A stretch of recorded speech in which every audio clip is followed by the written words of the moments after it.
Oh, this is delicious. This is the moment you've been waiting for, isn't it? Not because you're petty. No, no, no. Because you're human. Because after months, maybe years of being the punchline in their private conversations, the subject of their screenshots, the name they rolled their eyes at, the person they painted as crazy, dramatic, delusional, paranoid, someone just cracked. Someone in that group chat, the one you were never supposed to see, the one where they dissected your every move like vultures over roadkill, just typed the words that will haunt them forever. Wait, they were right about everything. And suddenly, the whole foundation they built their lies on, it's crumbling. The narrative they crafted so carefully, the story they told themselves to sleep at night, the version of events where you were the villain and they were the victims, it's collapsing in real time. And you didn't have to say a word. Time did the talking, truth did the work, reality became the receipts. And now they're scrambling, panicking, backtracking, because the one thing they never prepared for was this: you being right, you being honest, you being exactly who you said you were while they were exactly who you said they were. So buckle up, because we're about to walk through every single layer of this beautiful, brutal, karmic masterpiece. Let's rewind for a second, shall we? Because this didn't start today. This started the moment you dared to speak up, the moment you questioned the narrative, the moment you refused to play along with their version of reality. Maybe you called out a lie. Maybe you set a boundary. Maybe you just existed in a way that made them uncomfortable, that reflected back the fakeness they were drowning in, that reminded them of everything they weren't brave enough to be. And instead of looking inward, instead of facing their own reflection, they did what cowards do best. They turned you into the problem. They gathered in that group chat like a digital firing squad, fingers flying across keyboards, crafting a version of you that was easier to hate than the truth was to accept. They needed you to be the crazy one, the bitter one, the one who couldn't let things go, because if you weren't, then what did that make them? So they built their echo chamber, brick by brick, lie by lie, screenshot by screenshot. You remember the signs, don't you? The sudden distance, the inside jokes you weren't part of anymore, the way conversations would pause when you entered the room, the passive-aggressive posts that weren't about you but were definitely about you. You felt it in your gut, that sickening knowing that something was happening behind your back, that your name was being dragged through mud you couldn't even see. And when you brought it up, oh, that's when the gaslighting reached Olympic levels. You're being paranoid. You're too sensitive. Why do you always think everything's about you? They made you doubt your own instincts, your own reality, your own sanity. They wanted you to feel insane for noticing what they were doing in plain sight. But here's what they didn't count on. You trusted yourself anyway. You held on to your truth, even when they tried to pry it from your hands. You knew what you knew, saw what you saw, felt what you felt, and you walked away, not because you were weak, but because you were done begging people to see your worth. Now let's talk about that group chat, shall we? That sacred space where they felt safe, where they could be their real selves, where the masks came off and the poison came out. You were the main character in a show you never auditioned for, the topic that united them, the common enemy that made them feel like they had purpose. Every text was a little assassination, every emoji a tiny knife, every "oh my God," right? Another nail in the coffin they were building for your reputation. They screenshot your posts, analyzed your stories, tracked your every move like private investigators with nothing better to do. They turned your healing into their entertainment, your growth into their threat, your peace into their frustration. Because the worst thing you could do to people who hurt you isn't revenge. It's moving on. It's thriving. It's becoming so unbothered by their existence that they cease to exist in your world. And that made them spiral. Because how dare you be okay without them? How dare you smile without their approval? How dare you build a life that didn't include them, or need them, or even acknowledge them? But something was happening that they couldn't control, couldn't manipulate, couldn't spin into their favor. Time was passing. And time, my friend, is the most ruthless truth teller in existence. See, lies have an expiration date. Fake narratives have a shelf life. Manufactured villains eventually get fact-checked by reality. And one by one, the things you said would happen started happening. The person you warned them about showed their true colors. The situation you predicted unfolded exactly as you said. The patterns you pointed out repeated themselves with mathematical precision. Everything you were called crazy for noticing, dramatic for mentioning, bitter for bringing up, started proving itself true. And they couldn't ignore it anymore. They couldn't gaslight reality. They couldn't screenshot their way out of the truth. The foundation was cracking. The story was breaking. And someone, one brave or guilty or tired soul in that group chat, finally said what everyone was starting to think. Wait, they were right about everything. Can you imagine the silence that followed those words? The collective stomach drop, the frantic scrolling back through old messages, suddenly seeing them in a new light, the realization creeping in like ice water through their veins that maybe, just maybe, they weren't the heroes in this story, that maybe they were the villains, that maybe the person they spent months destroying was the only one telling the truth the whole time. And now they have to sit with that. Now they have to face the fact that they didn't just misunderstand you. They actively worked against you. They weaponized friendship, trust, community to isolate someone who was only guilty of being honest. They chose comfort over truth, groupthink over integrity, belonging over what was right. And the worst part? You knew this would happen. You saw this coming. You tried to tell them, but they weren't ready to hear it then. They had to learn the hard way.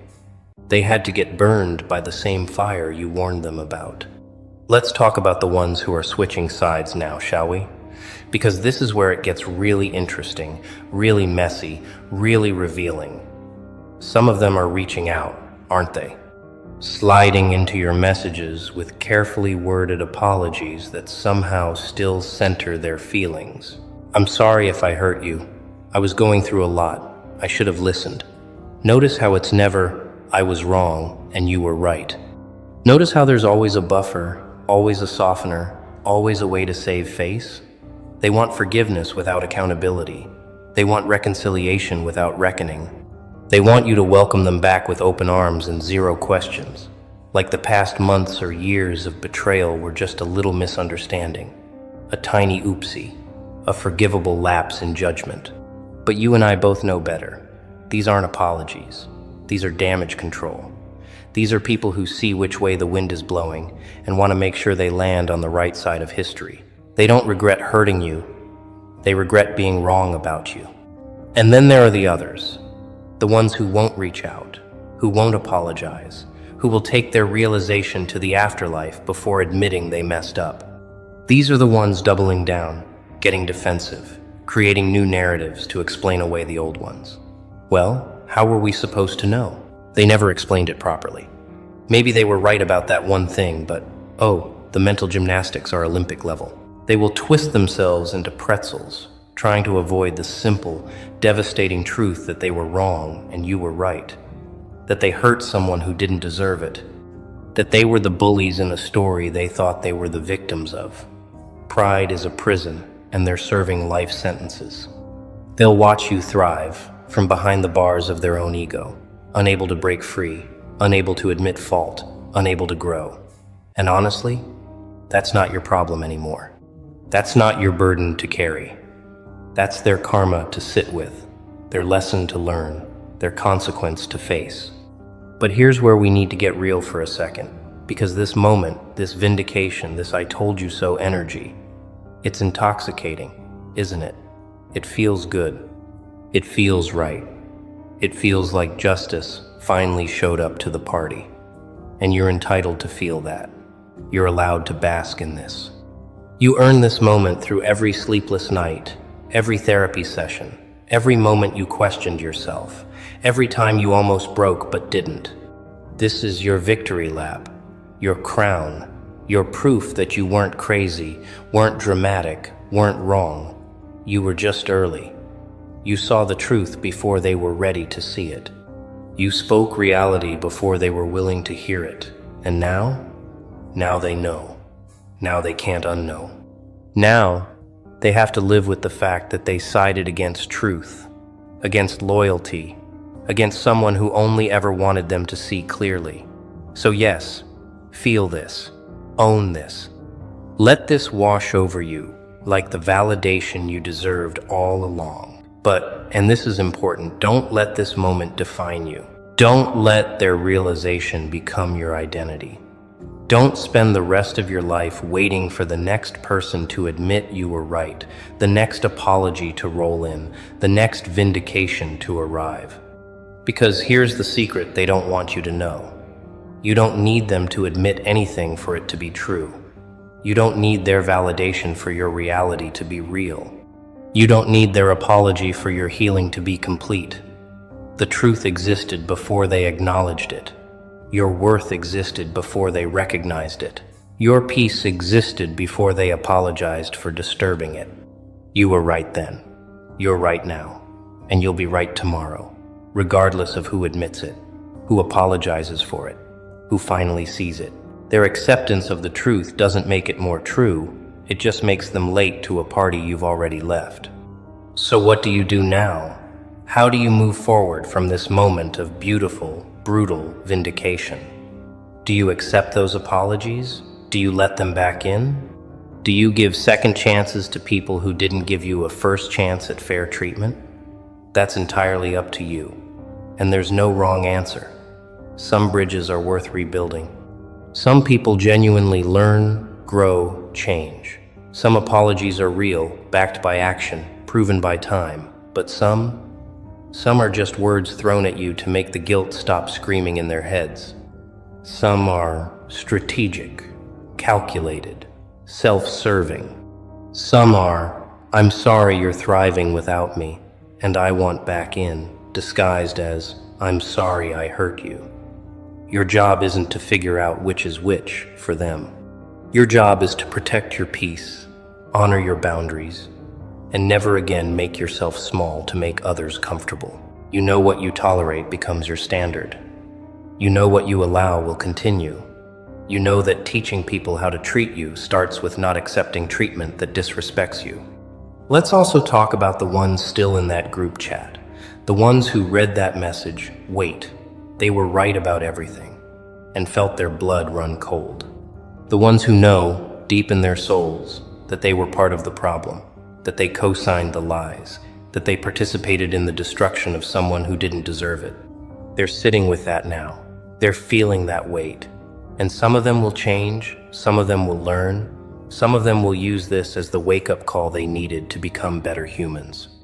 But some of them will just find a new target, a new person to tear down, a new narrative to twist.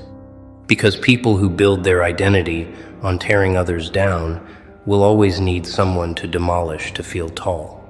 Your absence from their lives won't change them. Only they can change themselves. And that's not your responsibility, not your mission, not your concern anymore. Here's what I want you to understand, really understand, down in your bones. This moment, this vindication, this realization, spreading through their group chat like wildfire. It's not about revenge. It's not about rubbing it in their faces. It's not about making them feel as bad as they made you feel. It's about something much deeper, much more powerful, much more permanent. It's about the universe confirming what you already knew. It's about reality backing up your instincts. It's about truth finally having its day in court after being silenced, dismissed, mocked for far too long. You didn't need to fight to prove yourself right. You just had to survive long enough for the truth to prove itself. You didn't need to scream to be heard. You just needed to stand firm in your knowing and let time do the screaming.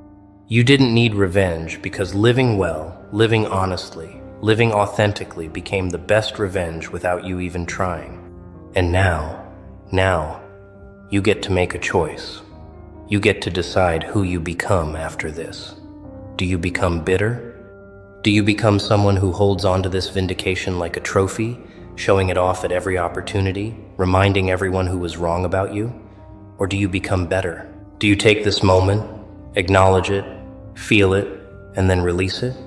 Do you use this as fuel to keep rising, keep growing, keep becoming someone so aligned with truth that moments like this become expected, not exceptional? The people who hurt you are hoping you become bitter.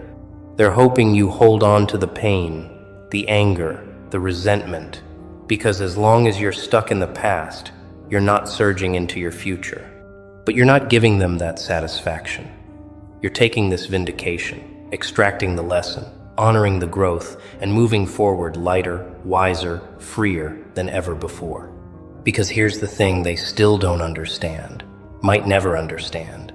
You didn't survive what they put you through just to prove a point. You survived because you're built different.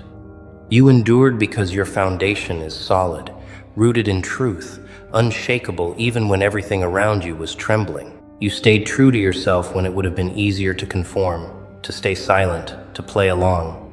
You chose integrity over belonging, honesty over approval, authenticity over acceptance.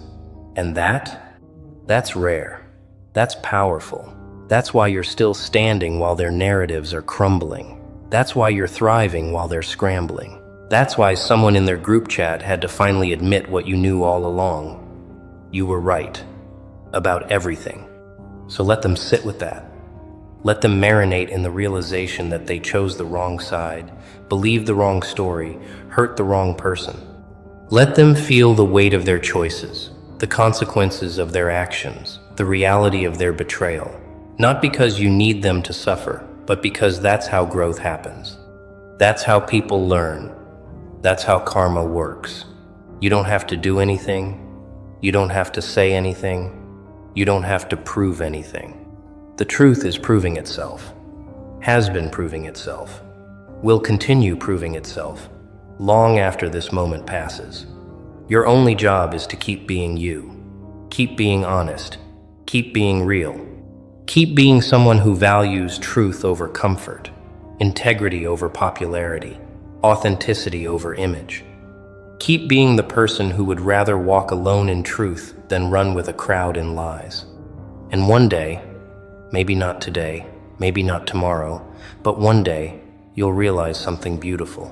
You'll realize that this moment, this vindication, this group chat confession, it barely registers anymore. Not because it wasn't significant, but because you've moved so far beyond caring what they think, what they believe, what they finally admit. You'll be so deeply rooted in your own truth, so secure in your own story, so at peace with your own journey, that their opinions, their apologies, their realizations won't even touch you anymore. You'll hear, they were right about everything, and think, I know, I always knew, and I didn't need you to confirm it. That's the final level of freedom. That's the ultimate victory. That's when you know you've truly healed, truly moved on, truly won. Not when they admit you were right, but when their admission doesn't matter anymore because you've built a life so full, so beautiful, so authentic, that their validation is irrelevant. But we're not quite there yet, are we? Right now, you're in the eye of the storm. Right now, the group chat is imploding. Right now, people are choosing sides, rewriting histories, crafting new narratives to explain away the old ones. Right now, your name is being spoken in hushed tones, with regret, with guilt, with fear. And you know what? You're allowed to watch. You're allowed to know.